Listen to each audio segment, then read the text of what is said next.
So, ito yung area na chinecheck namin ngayon. Tinitignan namin kung pwede ba itong matulugan kasi masyado nang magabi. Hindi na kami makapunta pa doon kung saan alanganin na. At least dito lang kami. Magpapalipasan lang kami ng gabi. Ayan yung paligid, oh. Alright, so ito yung nakita naming lugar. Patay mo, Ton. Tingin mo. Uy, tubig! Wala! Hindi na narinig.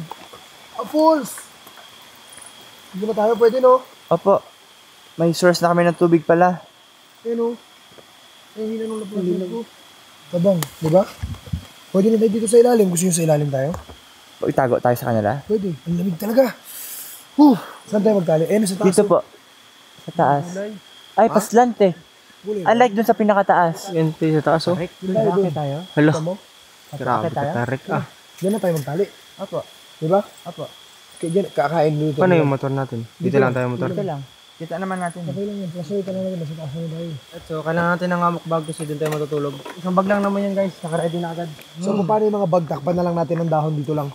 Opo. No? Okay. Ton, yan na yun. Ton, yung hamak natin na bag. Sige, amok. Kamukha. Yan ba yan? Alright. Or yakin natin yun eh.